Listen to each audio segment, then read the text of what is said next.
The sun hadn't even set on my wife's funeral when the first violation notice appeared on my doorstep. White paper, bold red letters. Immediate action required.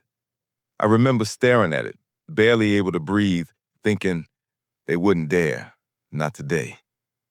But they did. Karen, the self-appointed queen of the HOA, showed up that same evening with her clipboard and fake sympathy. "I'm so sorry for your loss, Mr. Collins," she said, tucking her hair behind her ear. "But regulations are regulations. Your lawn is overgrown, your fence is faded, and there's still that temporary memorial on the porch. HOA policy doesn't allow personal displays." I looked at her, still in my black suit, eyes swollen from crying. "That's not a display. That's my wife's candle." She didn't flinch. She just smiled that tight, power-hungry grin and walked off, heels clicking like gunfire across the driveway. The next morning, there were 3 more notices taped to the door. One said, "Delinquent fees." Another said, "Property inspection pending." The third, "Potential foreclosure review." I thought it was a sick joke until I called the HOA office. They told me my account was under investigation for non-compliance. When I asked what non-compliance, they told me to refer to the bylaws. That's when I knew this wasn't random. Karen had been circling my property for months. She wanted this house. She wanted my wife's rose garden, the one she planted after her chemo treatments. She wanted to prove that no one was untouchable, not even the grieving. But what she didn't know was who she was dealing with. See, years ago when my wife and I moved here, the HOA was small and broke. They couldn't afford maintenance, so they offered me a silent investment opportunity. I bought stock in their property management company under a holding firm name. Over time, I quietly acquired the land beneath most of these houses, Karen's included. But I stayed quiet until she made it personal. A week later, she came back, this time with a landscaper and a city inspector. "We're removing your fence today," she announced. "It's a community hazard." I stood there on the porch, phone recording. "You have no legal right to step on this property." Her smirk didn't fade. "Oh, I do. You'll see in the next meeting." That night, I pulled every deed, every invoice, every HOA check that had my holding company's name on it. And I smiled, because Karen was about to hold a meeting in a building she technically didn't own. The day of the HOA meeting, I walked in wearing the same black suit from the funeral, the one she mocked. Karen was at the front table surrounded by her board members. She started with that same condescending tone. "Mr. Collins, you failed to comply with multiple HOA regulations due to your repeated neglect." "To stop you there," I interrupted, pulling out a folder an inch thick. Everyone turned, even her allies. "These," I said, spreading out documents on the table, "are the property ownership records for this entire neighborhood, including your house at 84 Ridge Lane." Karen blinked. "What are you talking about?" I slid a paper across to her. "My wife and I bought out the land rights to the Ridge Lane Community Trust 6 years ago. You've been paying rent to us through your HOA dues." Gasps filled the room. Her face turned the color of chalk. "You can't be serious," she stammered. "Oh, I'm deadly serious. And as of this moment," I pulled out a second document. "Your HOA charter is null and void. You've been illegally managing property you don't own." She lunged forward, grabbing the papers. "You can't. This is fraud." I leaned close. "No, Karen. This is justice." Her voice cracked. "You'll regret this." "Already did, the day you taped the violation to my wife's candle." The room went silent. Even the neighbors who once sided with her now stared in disgust. Karen tried to speak again, but her words came out trembling. This meeting is adjourned." she muttered, gathering her things. As she stormed out, I looked around at the faces that once pitied me. From this day forward, I said, this neighborhood answers to fairness, not fear. Outside, the sun dipped low. The sky streaked gold.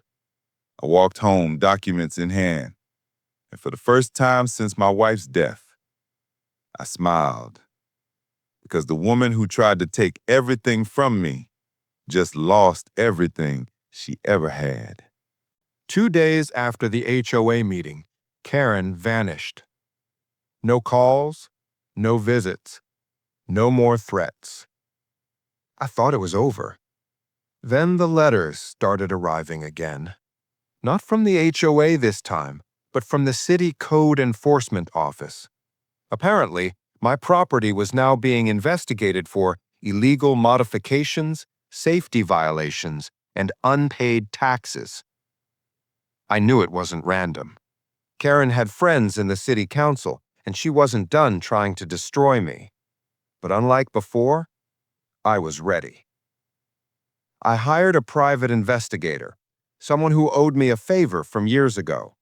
Within days, he uncovered a trail of emails, text messages, and even payment receipts.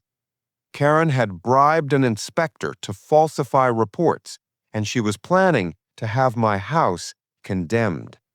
And if that happened, my daughter and I would be forced to leave the very home my wife had built with her own hands. So, I decided to go one step further. This wasn't about revenge anymore. It was about justice for my wife, for my daughter, and for every family Karen had bullied. That weekend, I invited the entire neighborhood for a community update. People came out of curiosity, some to gossip, some just to see what I'd say next. Even a few reporters showed up after catching wind of a HOA scandal. Karen arrived too, of course. She wore sunglasses, a smug grin, and that same clipboard she had carried to every doorstep she had ever terrorized. "You're trespassing," she said coldly when she saw me setting up a small podium in the park. I smiled. "Actually, you're standing on my land." The crowd laughed, and she scowled. I stepped up to the microphone. "Thank you for coming," I began. "Some of you may know me as the man Karen tried to evict after my wife died. But today, I want to show you something." Behind me, a portable projector flickered to life. On the screen appeared scanned copies of Karen's forged inspection reports, each one carrying a fake signature, each time-stamped from her personal laptop. Murmurs rippled through the crowd. Karen's face froze. "Now," I continued, flipping to the next slide, "these are bank transfers from the HOA account to a city inspector's private company. Notice the memo line.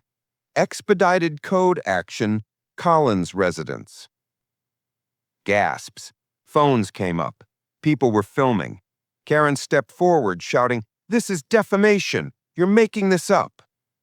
But I had one more card to play. "Actually," I said calmly, "we can ask your friend here." I pointed toward the back, where a man in a city jacket walked forward, nervously holding a folder. It was the inspector. He handed me the folder, then looked straight at Karen. "She told me to do it," he said softly. "She promised I'd get a promotion." Karen's jaw dropped. "Liar!" she screamed, lunging toward him. Security stepped in, holding her back.